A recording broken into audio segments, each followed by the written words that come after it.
Boa noite, irmãos. A graça e a paz do Senhor aos irmãos, a todos que estão nos assistindo. Nós estamos aqui nesta noite de estudo, continuando os nossos estudos nos Salmos de Romagem, como estamos fazendo todas as quintas-feiras, estudando os Salmos de Romagem. Muito bem, e nós estamos já no Salmo de número 129. Hoje nós vamos ver o Salmo de número 129. Vamos ler o Salmo 129, todos juntos aí. Diz assim a palavra do Senhor: muitas vezes me angustiaram desde a minha mocidade. Israel que o diga, desde a minha mocidade. Me angustiaram, todavia não prevaleceram contra mim. Sobre o meu dorso lavraram os aradores, nele abriram longos sulcos, mas o Senhor é justo, cortou as cordas dos ímpios. Sejam envergonhados e repelidos todos os que aborrecem a Sião. Sejam como a erva dos telhados, que seca antes de florescer, com a qual não enche a mão o ceifeiro, nem os braços o que ata os peixes. E também os que passam não dizem: a bênção do Senhor seja convosco. Nós vos abençoamos, em nome do Senhor. Vamos orar? Senhor Deus e Pai, nós te louvamos, te agradecemos, Deus, por mais este momento de estudo da tua palavra. Nós te pedimos, ó Deus, que venha, Pai, abrir as nossas mentes, o nosso entendimento, para mais esse estudo da tua palavra, Senhor. Em nome de Jesus, ó Pai, esteja nos abençoando. Esteja, Senhor, falando conosco através da tua palavra, e que nós possamos, ó Deus, entendê-la, e não só isso, mas também aplicá-la em nossas vidas no dia a dia. Muito obrigado, Senhor, por este privilégio de podermos estar, Senhor, diante da Tua Palavra, falando da Tua Palavra, Senhor, e praticando a Tua Palavra nas nossas vidas. Continua nos conduzindo, Senhor, nos caminhos que Tu tens para nós. Abençoa cada um, Senhor, que nos assiste. Esta é a minha oração, em nome do Teu Filho Jesus. Amém. Irmãos, o Salmo 129... ele inicia a penúltima trilogia dos Salmos de Romagem. Nós vimos lá que os Salmos de Romagem, ele é 15 salmos, que vai do 120 até o 134, então, portanto, são 15 salmos, e nós os subdividimos aqui em trilogias, em 5 trilogias, onde o primeiro salmo é um salmo que apresenta uma aflição, um problema. O segundo salmo é um salmo que apresenta uma confiança, uma esperança. E o terceiro salmo dessa trilogia é o salmo que apresenta bênçãos, que apresenta os resultados das bênçãos do Senhor nas nossas vidas. E dessa forma nós estamos, portanto, iniciando hoje com o Salmo 129, a penúltima trilogia. Então essa trilogia que nós estamos iniciando hoje, abrange o Salmo 129, o 130 e o 131. E nessa trilogia nós temos, portanto, a perseguição, os abusos, e aí o outro, a redenção, e o terceiro, a satisfação. Portanto, esse salmo de hoje vai nos falar sobre a perseguição. O título do salmo, colocado lá nos salmos, é Recordação de Libertações. E está falando aqui, né, sobre as perseguições que o povo de Deus eram alvos. Aliás, a perseguição sempre foi uma constante para o povo de Deus. Os abusos sofridos sempre foram uma constante pelo povo de Deus. Sempre foram constantes. eles sempre foram perseguidos ao longo da história. Se nós pegarmos aqui as Escrituras, nós vamos deparar com vários relatos de perseguições, de abusos, de aflições causados pelos inimigos do povo de Deus. E esse salmo vai retratar isso. Lembremos que os salmos são cânticos, e os salmos de romagem foram os cânticos entoados pelos romeiros quando iam para as festas em Jerusalém. Então, esses salmos, eles são salmos de romagem exatamente por isso, porque eram entoados pelos romeiros. Muito bem, não se tem informação sobre o autor desse salmo e nem em que ocasião foi escrito. Possivelmente, ele foi escrito em um momento de opressão da nação de Israel, como os inimigos abusavam deles, e isto ocorreu, como eu já disse, em vários momentos. É só nós pegarmos aqui, desde o Velho Testamento, quantos períodos foram em que o povo foi opresso pelos seus inimigos, até recentemente, né? Continua esse mesmo tema de opressão, de perseguição. Isto, portanto, ocorreu em vários momentos. Por exemplo, quando estavam sendo escravizados no Egito, ou quando entraram na Terra Proibida e foram dominados pelos povos, né, os moabitas, os filisteus e tantos outros povos que oprimiram o povo de Deus já na Terra Prometida. Ou ainda, quando eles foram levados cativos para a Babilônia por Nabucodonosor. Nós vimos que eles ficaram 70 anos lá cativos da Babilônia. Então, em um desses momentos, foi o contexto pelo qual foi escrito esse Salmo de número 129. Então, o salmista aqui, né, usa uma figura de linguagem de sinédoque. O que é a sinédoque? A sinédoque é onde fala-se da parte como um todo. E ele está falando aqui como se fosse a nação de Israel. Aliás, o Salmo até ele leva aqui para a primeira pessoa do singular, né? Muitas vezes me angustiaram, desde a minha mocidade, me angustiaram, todavia não prevaleceram contra mim. Então ele está usando essa figura de linguagem chamada sinédoque, onde a parte vale pelo todo. Então ele está falando aqui como se fosse a nação de Israel. E nós podemos estruturar este salmo da seguinte forma. Nós vamos estruturar este salmo nesta noite da seguinte forma. Primeiro, a perseguição angustiante, que vai do versículo 1 ao versículo 3. O salmista começa aqui destacando que os abusos foram intensos. Olha a palavra pela qual ele começa. Ele diz: muitas vezes me angustiaram. Esse advérbio aqui indica exatamente isso, que não foi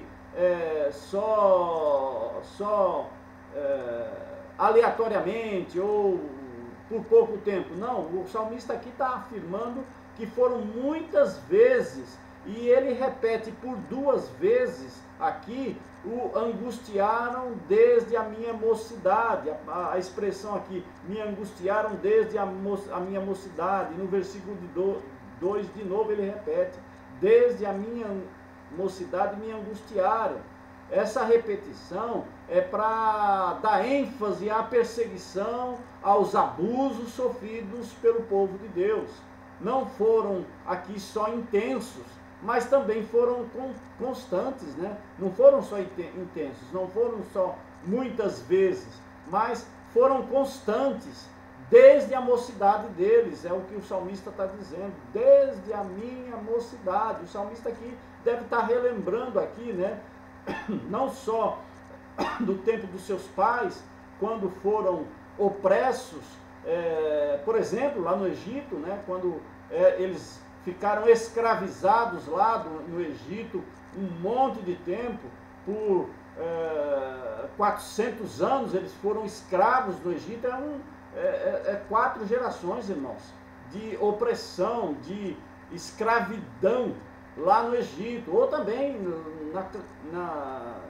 em Canaã, né, na terra prometida, quando eles entraram, os moabitas, os filisteus, os outros povos sempre lutaram contra o povo de Deus. E também, como nós já falamos, né, no cativeiro babilônico, também 70 anos, uma geração toda, eles foram oprimidos, eles foram humilhados nesses momentos, nessa terra.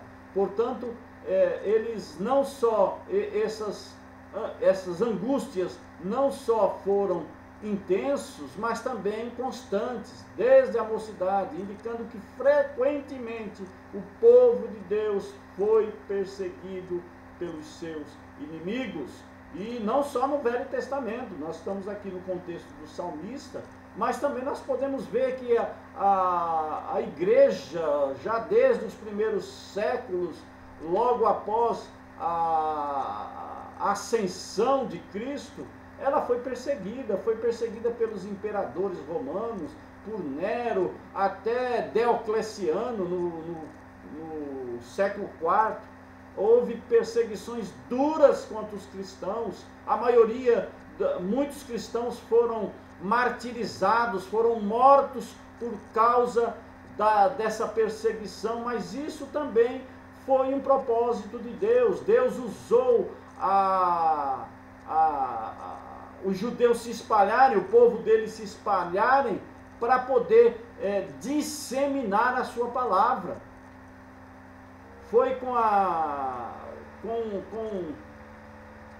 o espalhamento do povo de Deus que a sua palavra se espalhou para além da Palestina, né? A diáspora, né, como nós chamamos, esse espalhamento dos judeus. Portanto, isso sempre aconteceu. A perseguição pelos inimigos sempre foi uma realidade no povo de Deus. É verdade também, né, que eles trouxeram esses problemas sobre si mesmos também pelos seus pecados, pela dureza do seu coração, por não obedecerem à palavra do Senhor, por sempre tenderem a ser autônomos, a achar que eles, pela força deles mesmos, podiam caminhar, mas Deus já desde o princípio mostrou que não era assim. Deus queria e quer o controle sobre a vida do seu povo. Deus está no controle sobre a vida do seu povo. Então, eles trouxeram esses problemas sobre si mesmos por causa dos seus pecados. Foi por eles que Deus os puniu, mas foi também pela peculiaridade de sua aliança e pelas singularidades de suas crenças, que seus vizinhos, os inimigos, o odiavam e o perseguiam. Todavia, o salmista declara que os inimigos não prevaleceram contra ele. Olha aqui o que o salmista diz aqui, até usando um verbo, né, no passado. Ele diz no final do versículo 2: todavia não prevaleceram contra mim.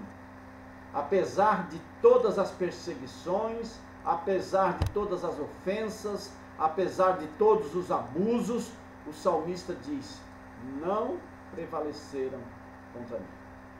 No versículo 3, o salmista continua aqui: sobre o meu dorso lavraram os aradores, nele abriram longos sulcos. Então, no versículo 3 aqui, ele usa uma figura agrícola, né, para expressar o sofrimento causado pelos seus opressores.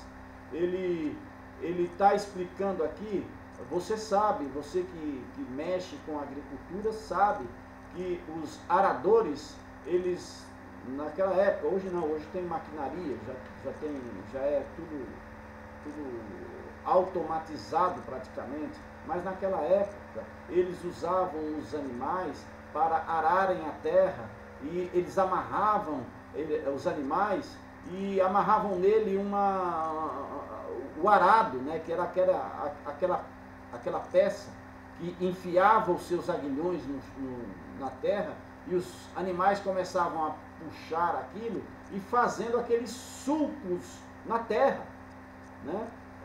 Naquela época se fazia assim, e ele está falando aqui, ele está dizendo exatamente para uma sociedade, para um povo que conhecia muito bem isso, porque era uma sociedade essencialmente agrícola, eles sabiam como é que eram os arados, e ele diz aqui, portanto, sobre o meu dorso lavraram os arados, ou como, trazendo aqui uma figura de que, assim como a terra, o arado abria aquela vala na terra para que se jogasse a semente e plantasse, ele está dizendo assim, eles também lavraram sobre o meu dorso, sobre as minhas costas, eles abriram rasgos, eles abriram sulcos, é isso que o salmista está dizendo aqui.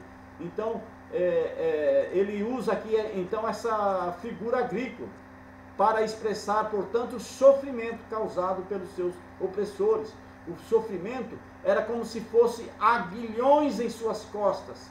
Eles os rasgaram como o lavrador rasga o chão com o arado, para deixá-los feridos e obter tudo o que podiam com eles.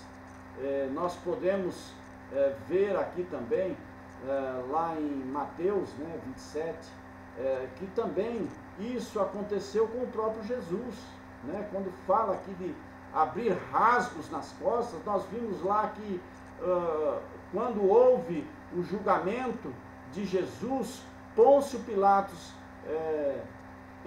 lavou as mãos e disse, entregou Jesus, e aí, mas antes de entregar Jesus para a crucificação, ele mandou açoitar Jesus, ele mandou chicotear Jesus, e os chicotes usados pelos soldados romanos eram aqueles chicotes que tinham pedaços de ossos ou de metais nos seus fios, e cada chicotada abria um rasgo nas costas daquele que estava sofrendo o chicote, e Jesus sofreu tudo isso. Jesus sofreu tudo isso calado, e então esse versículo também remete ao sofrimento sofrido pelo dorso do nosso Salvador e Libertador, Senhor Jesus. Ele sofreu tudo isso. Então, está lá em Mateus 27, 26, né? E esse é o primeiro ponto. O segundo ponto que eu quero trazer nesse salmo, né, o primeiro ponto, portanto, é que o livramento, deixa eu voltar lá no título do primeiro ponto. O primeiro ponto, portanto, é que a perseguição era angustiante. O segundo ponto é que tem livramento na perseguição. Há livramento na perseguição. Veja o que diz no versículo 4. Mas o Senhor é justo, cortou as cordas dos ímpios. A expressão o Senhor é justo aqui indica que ele é justo em não permitir que seu povo seja arruinado, seja destruído, pois é promessa dele, Deus, preservar um povo para si. E nós vemos isso lá em Neemias, versículo 9, capítulo 9, versículo 32 e 33. Vejam lá Neemias, eu não vou ver aqui agora, mas depois você abra lá e veja Neemias 9, 32 e 33, quanto à promessa do Senhor de preservar um povo para si. Apesar de todas essas angústias, o salmista tem confiança em Deus. Olha o que ele diz aqui. Ele cortou as cordas dos ímpios. Deus suspendeu o que os inimigos estavam fazendo. O projeto dos inimigos foram derrotados. Eles afligiram e afligem a igreja até os dias de hoje, no intuito de arruiná-la, de destruí-la, de acabar com ela, mas não prevalece. Deus cortou as cordas. Deus cortou essas cordas. Como diz lá em Mateus, né, quando Jesus está voltando para Jerusalém com seus discípulos, que há aquele diálogo entre Pedro e Jesus, e Deus diz: sobre esta pedra eu edificarei a minha igreja, e aí ele fala assim: e as portas do inferno não prevalecerão contra ela. Portanto, mesmo que passem por perseguição, mesmo que passem por angústia, as portas do inferno não prevalecem contra a igreja do Senhor. O poder dos inimigos foi quebrado. Deus cortou em pedaços as cordas do inimigo. Como ele tinha usado lá a figura do arado, né, como nós já explicamos, ele continua com essa figura aqui nesse versículo 3, 4, né? Deus cortou as cordas, porque o arado era amarrado aos animais que a puxavam com cordas. Aí ele está dizendo, Deus cortou essas cordas para que cessasse esse abuso, para que cessasse esse efeito maligno que eles estavam fazendo contra o seu povo, de rasgar no seu dorso sulcos profundos e doloridos. É isso que o salmista está usando aqui. Então, Deus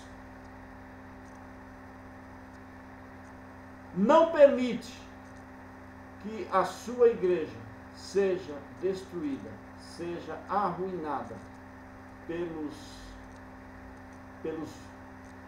males causados pelos inimigos. O poder dos inimigos foi quebrado, Deus cortou em pedaços as cordas dos inimigos. E o terceiro ponto que eu quero trazer aqui, portanto, nós dividimos os salmos, versículos de 1 a 3, a realidade da perseguição. Versículo 4 é o versículo chave, que nós temos que confiar em Deus, sabendo que Ele corta os planos dos inimigos contra a sua igreja.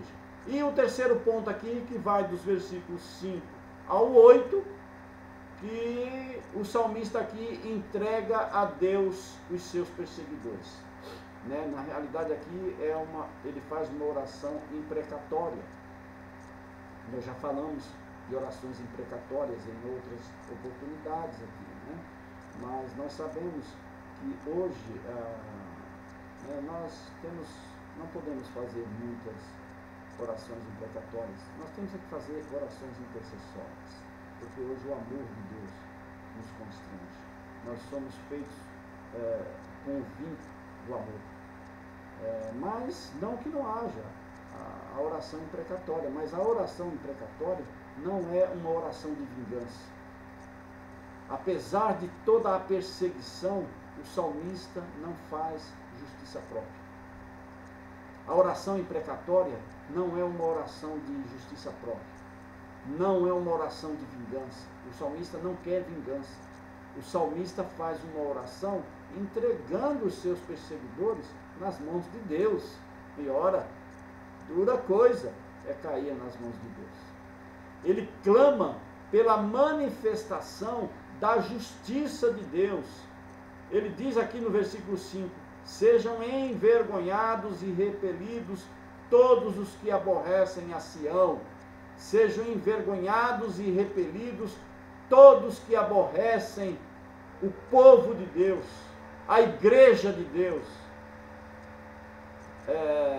Devemos, portanto, orar para que todas as tentativas contra a igreja sejam frustradas, para que nelas possam ser confundidas e voltadas com vergonhas. É isso que o salmista está orando aqui. Sejam envergonhados, repelidos todos os que aborrecem, que eles não prevaleçam.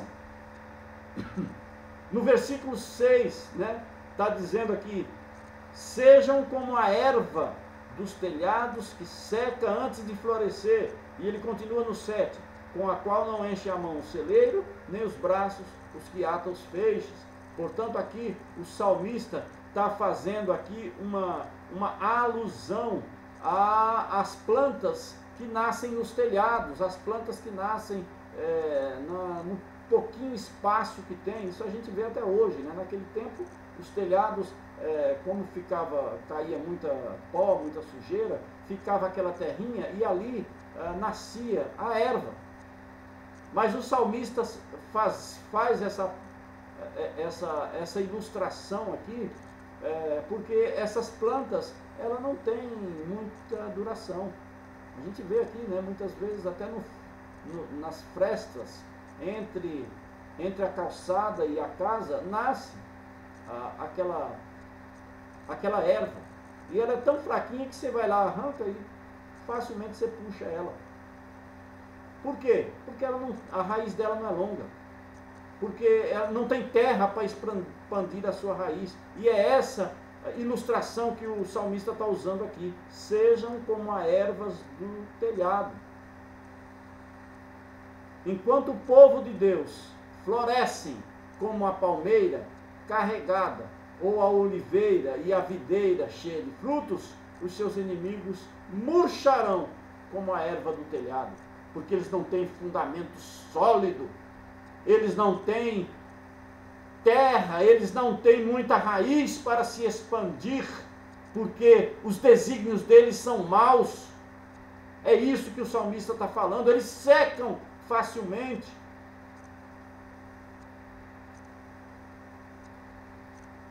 Eles secam antes de florescer.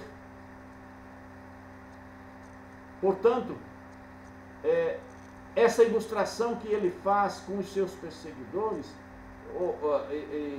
nessa oração imprecatória, é dizer exatamente, olha, que eles sejam igual a erva que secam no telhado.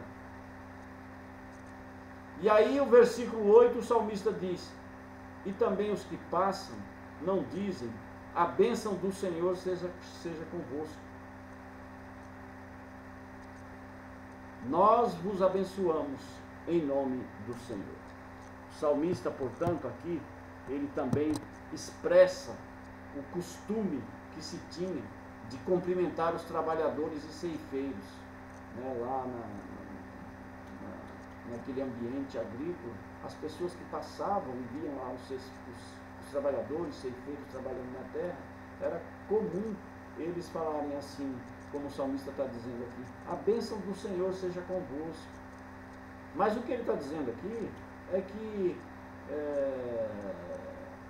o sentido aqui é que os homens sem ligação nenhuma com Deus não têm nenhuma bênção a oferecer. Eles não tinham nenhuma ligação com Deus. Os ímpios muitas vezes passavam: o Senhor seja convosco. Até hoje a gente vê esse costume no nosso meio, né? Muitas vezes a gente está passando por aí, vê pessoas que não têm nenhuma ligação com Deus, vê pessoas que não querem saber de Deus, passa: vai com Deus, Deus abençoe. É a mesma coisa que o salmista está dizendo aqui: a bênção do Senhor seja convosco. Os que passam não digam assim, porque eles não têm nada para oferecer de Deus, eles não são obedientes a Deus, eles não têm ligação nenhuma com Deus.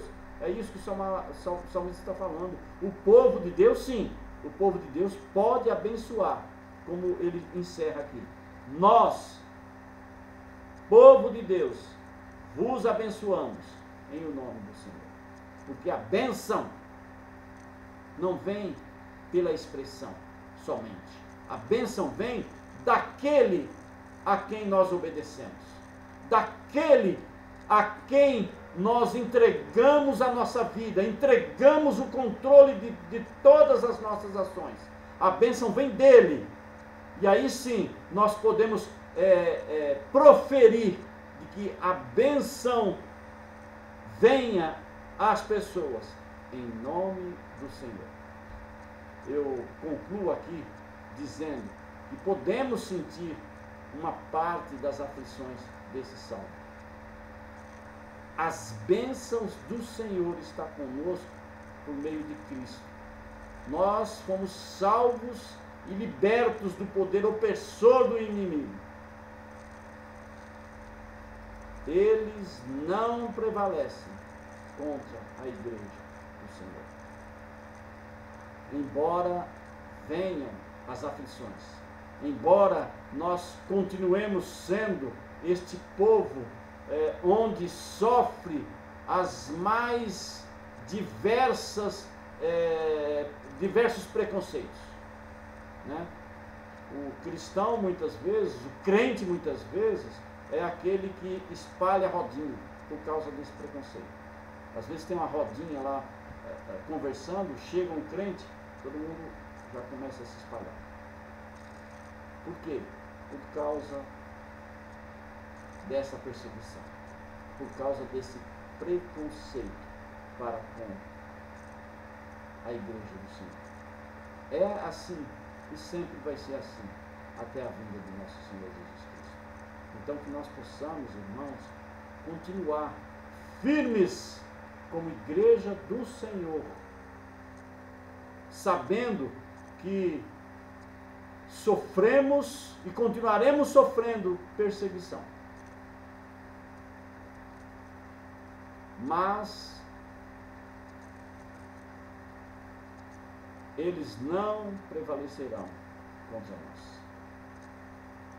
Que Deus, irmãos, nos abençoe, que Deus continue nos fortalecendo, que Deus continue nos dando perseverança nele, para que possamos prosseguir neste maravilhoso e privilegiado caminho do Senhor, sabendo sim que nós temos aflições. Aliás, Jesus nunca prometeu que nós não passaríamos por aflições, muito pelo contrário, ele nos disse que no mundo nós teríamos aflições, mas ele venceu o mundo. E ele deixou uma promessa maravilhosa conosco, que é de estar conosco todos os dias, até a consumação dos séculos. Que Deus nos abençoe, que Deus possa continuar nos conduzindo a esse caminho maravilhoso, que é o caminho da salvação, o caminho que Deus tem para nós, o caminho de fazer a obra de Deus nas nossas vidas. Que Deus abençoe você. Vamos orar. Senhor, meu Deus e Pai, nós te louvamos, te agradecemos, Deus, por mais uma noite.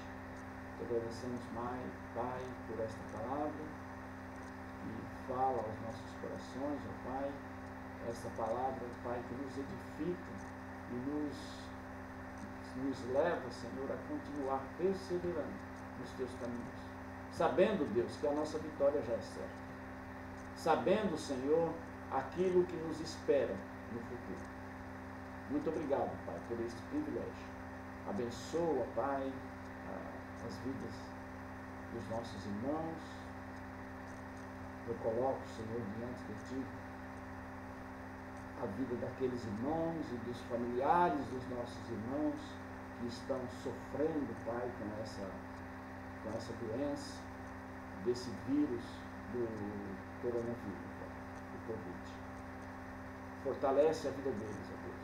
Continua abençoando, ó Pai, trazendo cura para essas vidas, ó Deus, e também, ó Deus, consolando aqueles a quem aprove a Ti recolher para Ti, Pai. Fortalece a família deles, que eles possam ter conforto em Ti. Deus, eu coloco, Pai, a família de todos aqueles da nossa igreja, Pai, que estão passando por esse problema no momento. Fortalece a vida deles. Sê com eles, ó Deus. Dá a eles, ó Pai, a perseverança que Tu sempre nos exorta na Tua palavra.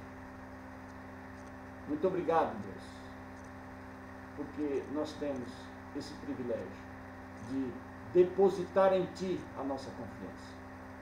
Muito obrigado, Senhor, porque nós sabemos que Tu já cortou, Senhor, as cordas do arado que rasgava a nossa existência.